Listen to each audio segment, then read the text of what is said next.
the battles we stand tall. Our blades have swung, our enemies will fall. Never will they see us fast enough to run and flee. A rogue faction is here indeed, and he won't stop until they bleed. He'll taste the fury of our blitz. Welcome to Video Game Bits! How's it going, everybody? Welcome back to Video Game Bits. I'm Brett, and if you haven't been here already, welcome to the channel. Today's video is about the Call of Duty series and why I think it's cooked. This is the devolvement of Call of Duty. Now, Call of Duty has been a game series, an annual game series, since 2003. There was only one year they didn't put out one, and that was 2004. But ever since then, they have come out with a title every single year. Kind of crazy, huh? But the thing is, I didn't really get into this game until about 2018. That's when I bought a PS4 and I dedicated myself to this series. In that time, I was playing this game religiously. And I was doing it because I was trying to make an attempt to get good. When I first started this game, I was very novice, and I was determined to be a good first-person shooter video game player. And I think that I've achieved that. Now, I'm not claiming that I'm the best or anything, but I have come leaps and bounds since when I first started. So, if you haven't come here before to my channel, please subscribe. And if you like my video, give it a like. With that said, let's get started. Something isn't right.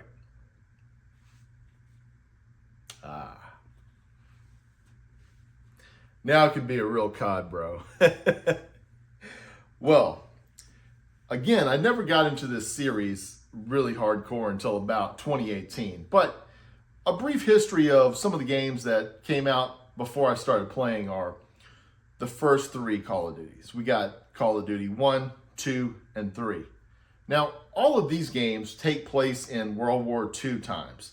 They try to kind of reinvent or, reenact some of the famous battles from these wars.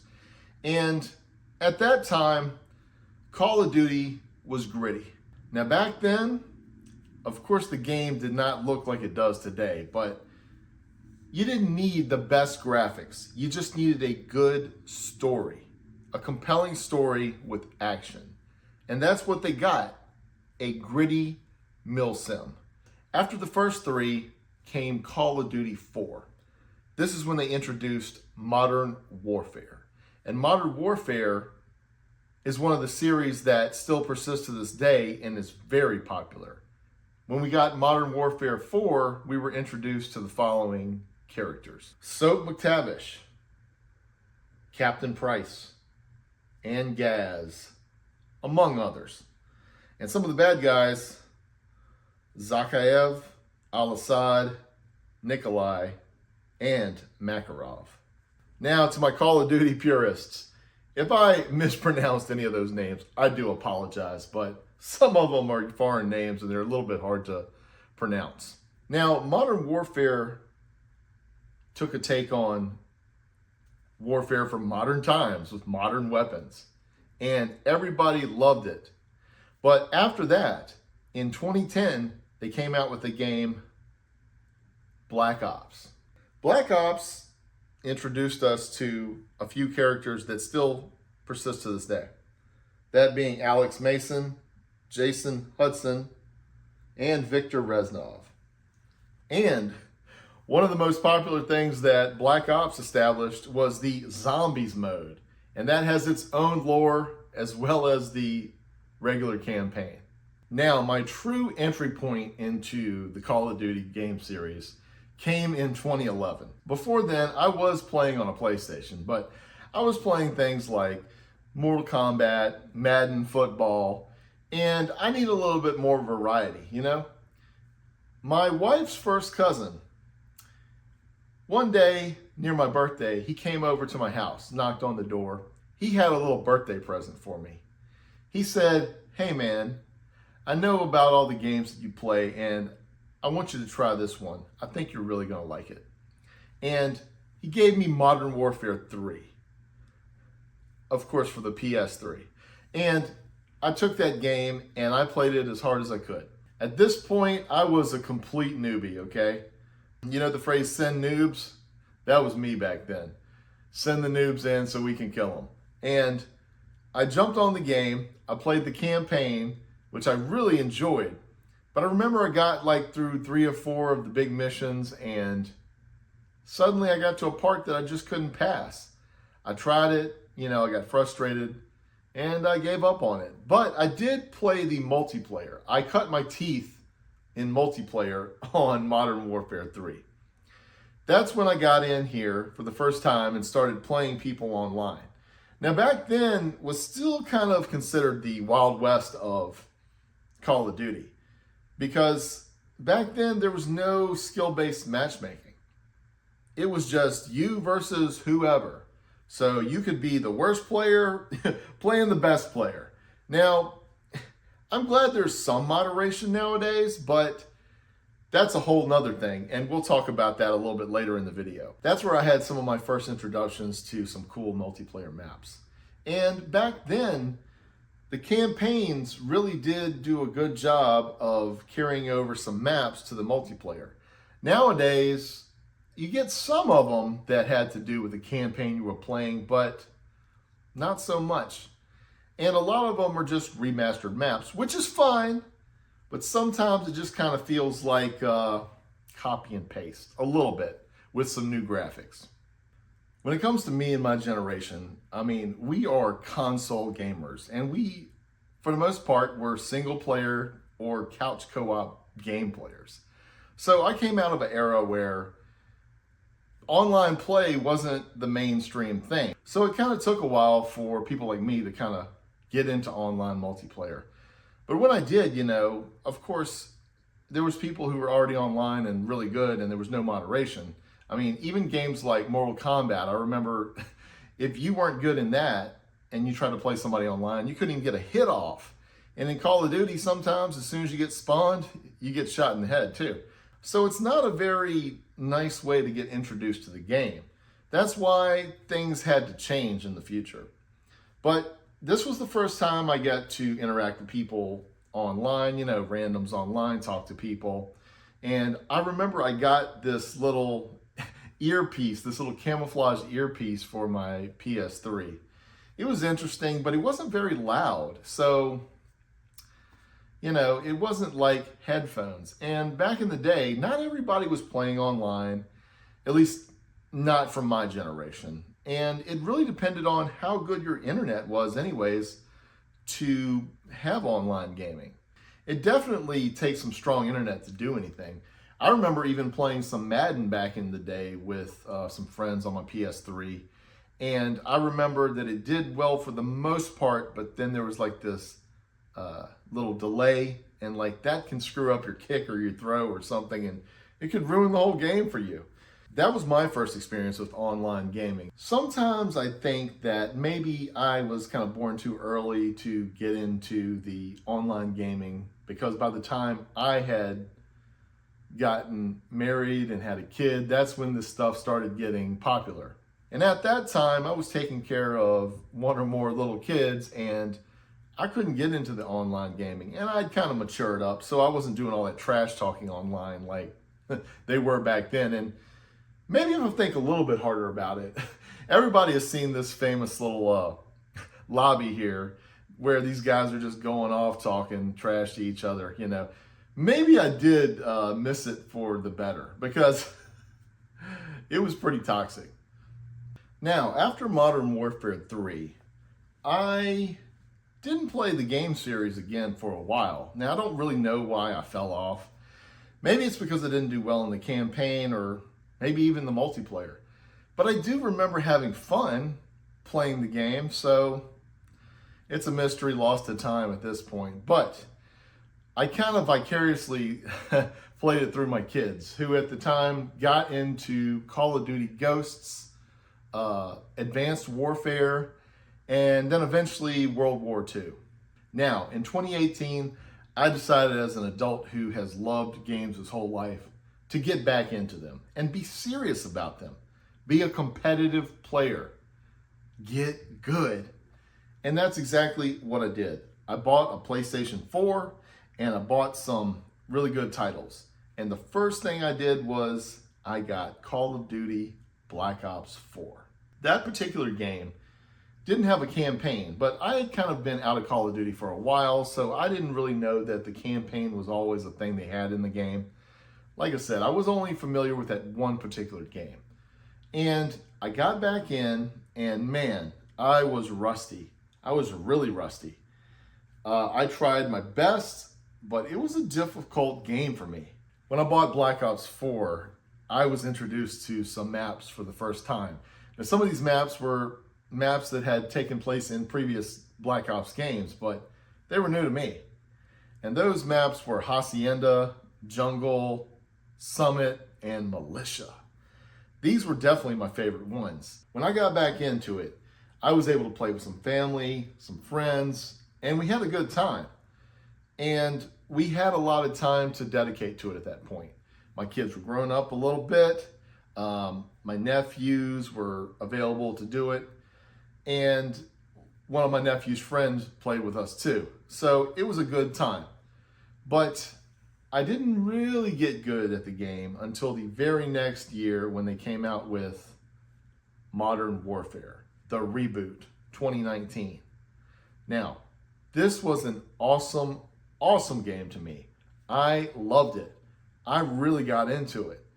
And ever since then, I have been playing Call of Duty every single year. When I started playing Modern Warfare, this was about the time that they started implementing skilled-based matchmaking. Now, this was a moderation that kind of needed to happen, but it quickly became unbalanced depending on who you were playing with. My younger nephew was available to play with me all the time, and he was a really good player. The problem is, the way that Call of Duty balances this is, if you play with your friend who's a lot better than you, it doesn't bring him down to your level. You have to go up to his. So we would get in these lobbies, and the people that we were playing against weren't my skill level, they were his skill level. So I was spawning into matches. I was getting killed left and right. I couldn't get a shot off. And this was only the second game I was getting back into for Call of Duty. So I wasn't exactly novice, but I was nowhere on the level that he was. And it just made it not fun. I really hated this obstacle in our family friendship here. Because, man, I got a guy who wants to play the game all the time, but it's no fun because I'm getting killed in the lobbies. So push came to shove, and I played with him less and less. And because as an adult, you don't have a lot of free time when you get online with friends, sometimes that's the only time you have to socialize with people other than meeting them in person, which happens even less. So I stopped playing with him. And I tried a few times in the future to get back into it with him, but it was always the same. Even though I had gotten better, I still wasn't on his level, and I'll never be on his level. He's just that damn good. Props to you, Legacy. But, you know, I really miss playing with him. And that has to be the story of a lot of you. You had a friend, a family member, somebody that you're really tight with. But guess what? You just can't play with them online because it's no fun. Even worse, if you had a Mortal Kombat game, that's not a friendly game to play against your friends, because usually the person who wants to play with somebody is the person who's really good. I've had experience with that too. Like a friend of the family wanted to play me in that, and they just mopped the floor with me. Like, I played them one night and then I never played them again. Skill-based matchmaking. What do we do about this? I still don't know what we do about this. They say that they changed it a little bit here, but I don't really think I believe them. And that's not even the biggest problem with Call of Duty these days. It's something more predatory. So after Modern Warfare was over with, Black Ops Cold War came out. And I jumped into this game as well. Unfortunately, my PlayStation 4 was starting to show its age, even though I'd only had it for a little while. It was just not playing this Call of Duty title very well. Now, I don't know if it's my PlayStation. Maybe I dried up the thermal paste playing it so much with the previous two titles. Who knows? My older nephew and his friend, we all play together, and we're a squad. Wheels up! That's my squad. We were playing the new Cold War game. They got to upgrade to the PS5, and I was still back here in the dark ages with the PS4. And at this time, you could not buy them. You know, you would try to buy them, but all these bots online would buy it. Every time they restocked some digital store, you were out of luck unless you were just like magic or something. Because as soon as it went live, I mean, they were sold out within 30 seconds or less. It's crazy. So I had to suffer through that game. I would have the game glitch out, have, a delay in the game. I'd be playing a map, starting it out, and the whole screen hadn't kind of filled up. I'd be like on a ship, and you could see through the floor, There were problems. I'm not really sure if it was my PlayStation 4 or that game, but they didn't seem to have a problem with it. So after about a year of playing this with them, I bit the bullet here. I paid the upcharge and I bought an eBay listing for it. And I got my PlayStation 5. And I've had it ever since and I've been very happy with it. But, that 1 year of not having it, that was tough to play that game. So the next year, Vanguard comes out.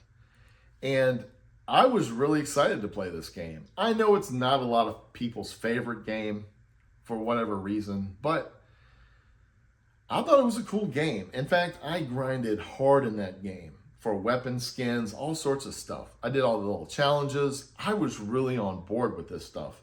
Definitely more than my squad or anybody that I knew around me in my little friends group. I was playing that game and I was doing all the little things in Call of Duty you needed to do. The daily challenges, the event challenges, the weapon camo challenges, the seasonal challenges. I was maybe even trying to get trophies, which is pretty impossible in COD unless you're just a beast. But I was having fun with that game, and I don't have anything bad to say about Vanguard. It is a World War II time era game, so you got older weapons. But dude, those weapons, they were hitting hard. I was doing well with them. So I've got no qualms with Vanguard. Modern Warfare 2 finally came out, and people were hyped. They had so much fun with Modern Warfare Reboot in 2019. They thought Modern Warfare 2 was going to be even better. But it wasn't. It got pretty boring. And I played the heck out of it. Don't get me wrong. I mean, I went so hard that I got that top weapon camo. I can't remember the name of the skin right now. I'll flash it on the screen. But I did all that. And it was a heck of a challenge. It took a while. It took dedication. But it made the game fun. If you just play the base game and you don't do anything extra, you're not really getting 100% of the value out of a game. But to each his own. You don't have to do that, I just think it's fun to really get into a game and do everything that you can, everything it has to offer, take advantage of it. Also, by the time this game hit, I wasn't playing with my younger nephew, and my older nephew and his friend, they were both starting to get busy in their lives. My older nephew, he started having kids, and he had to tend to them, and so he was tired at night or wasn't available. And then his friend, they were working hard, doing whatever they were doing, and they didn't have time to play either. And unfortunately, because I played so much, sometimes I made it hard for them to play with me because of skill-based matchmaking. So it's like this vicious cycle. You're being punished for being good, unless everybody else is the same level as you. And that's just not fair. That's just not right. And it destroys friendships. By the time Modern Warfare 3 reboot came out, it was hit or miss playing with them, you know? And I was almost by myself again playing. And by the time Black Ops 6 came out, it was evident I was on my own again. But there have been so many things that have happened other than just personal factors to my friends and family and myself. You know, it took a long time to ever get any type of cross-platform play into the Call of Duty series. And when they did do it, there was no private voice chat, okay? You had to be on that annoying, ratchet public lobby. And all of you know what I'm talking about. You're in there, you got the idiot who can't change the battery in his smoke detector. You got the person who is like blaring the music through the headphones into the game. You got the guy who just will not play with the headset, so he's got the sound coming out of his TV, going through the microphone into the game. It sounds like a garbled mess of just all these random conversations, somebody yelling at their kid or their girlfriend in the background. Why would I want to listen to that? And you're trying to talk to just one person, your friend, through all of this. It really sucks. So there was another problem where like you would get multiple friends online. You'd have a couple from the PlayStation, one from the Xbox, maybe one from the PC. And you guys are all trying to play in that public lobby to talk. And like a couple people can hear this guy, but they can't hear the other one. And this guy can only hear one person. It was crazy. So finally, they implemented Discord into PlayStation. And finally, we were all able to talk. But you know what? At least for me, it was too late. Because everybody kind of lost interest at this point, you know? They had done whatever in their lives. And if we'd have just had that private voice chat through Discord from the beginning, so many more like collaborations of friends could still be playing video games today, but they're not. They're not. That's at least the way I feel. Now, I know everybody's got whatever they got going on in their lives, you know. You got your own personal things going on. You get busy, you get tired, you get sick, you have issues, you have family issues, you have whatever type issues, and you can't get on the game.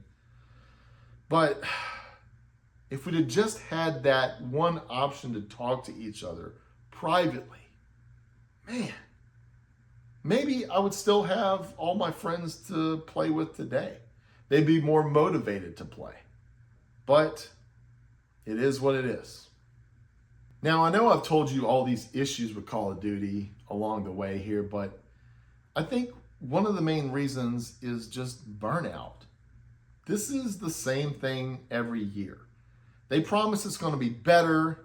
You put on your clown makeup and you take that disappointment into your home. The microtransactions. They started back in the day and they are at their peak absurdity now, okay? Even back in the day, they were charging like money for a red dot reticle.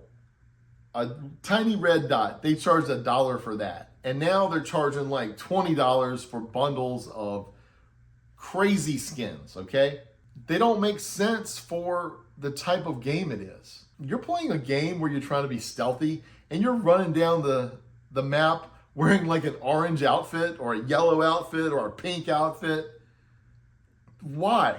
You can see that from a mile away. I remember a game or two ago, somebody had one that was like this orange head and it's like flames coming off of it. So not only is it bright, it's actually moving. So you've got a lot to see. I mean, that's an easy headshot. So of course, Fortnite, when it came out, it was very popular with my kids and kids of their generation. And I think in Fortnite, all that stuff is fine. You can have all the flashy stuff. You can have the guest characters. That's what Fortnite was about. It was about emotes, dancing, da-da-da. That stuff doesn't have any business in Call of Duty. At least not from the Call of Duty that it started back in 2003 to now. Call of Duty is supposed to be serious. And although some people might think it glorifies war, it's supposed to honor those who have fallen, those who have fought. I think about the meme where it says, Grandpa looking down from heaven, watching you play a game about the worst day in his life. You know, it kind of gamified war. Things that are not going on over here, but in foreign countries, we're playing it as a game. Almost mockery. It's not supposed to be that way. I don't take it that way, but some people do. This game has like promotional things from a show or a movie or some type of series. It just doesn't even make sense anymore. They've got like Seth Rogen, Nicki Minaj, Beavis and Butthead. Why do these people belong in the game? They don't. I like them outside of that. I don't like them in the game. That's not serious. And obviously we're playing a game, so you want to say, don't be so serious. It's just a game. It is just a game. But in the context of this game, it doesn't fit. It doesn't fit. And they try to sell this to younger kids, and even adults jump on this stuff. Hey, I'll raise my hand and say I bought a bundle once or twice, but not repeatedly. Well, let me tell you what happens if you buy a bundle. You're going to get tired of it pretty quick, unless you just want to get that particular skin, that particular calling card, and just rock it forever. But usually I go through all these things because I do all the challenges. I enjoy earning these things. So I display them for a little bit, then I get a cooler one, I display it, but I earned it. I didn't just pay for it. Back in the day, Call of Duty calling cards and Call of Duty skins, these things symbolized a milestone that you passed in the game, like dropping a nuke or getting this many headshots or kills or with this particular weapon. Now they're just selling them as bundles.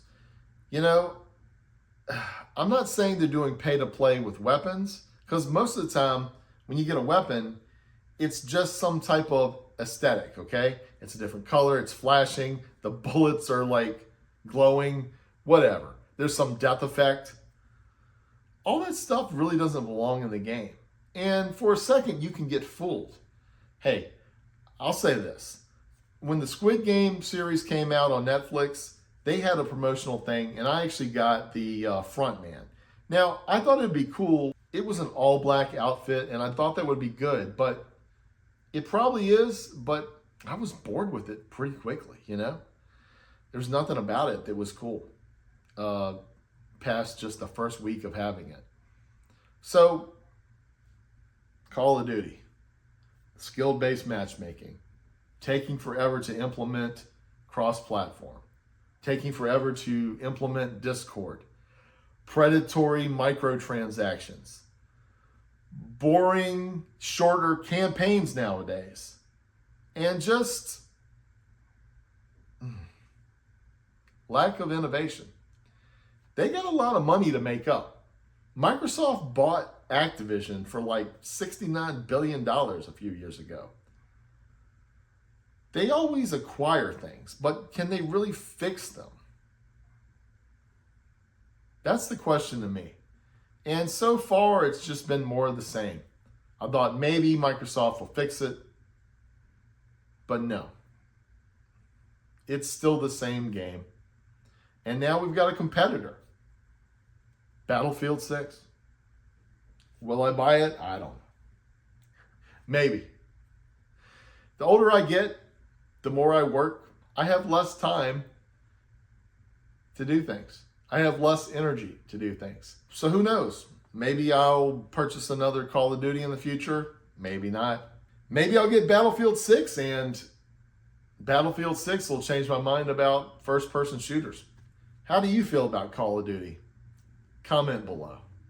Call of Duty got me so burned out, I decided, since I wasn't having many people jump on the game with me, I would try to find single player games. So I have picked up Dragon Quest. I picked up Tony Hawk's Skater. And I got Metaphor Refantasio. A Game of the Year contender, by the way. So guys, hope you liked the video. That's my take on Call of Duty. I'm hoping for a turnaround in the future.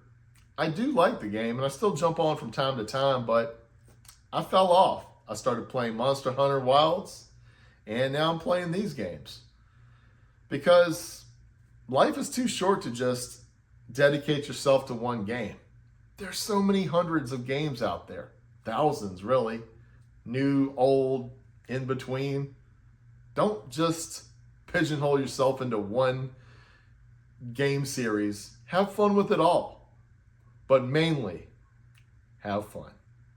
On your way out, if you haven't already, make sure you subscribe and like the video. I want to grow my subscriber base, and I love bringing videos to you guys about my favorite passion, video games. As always, guys, keep a full loadout and never be afraid to be a rogue faction in a game full of NPCs.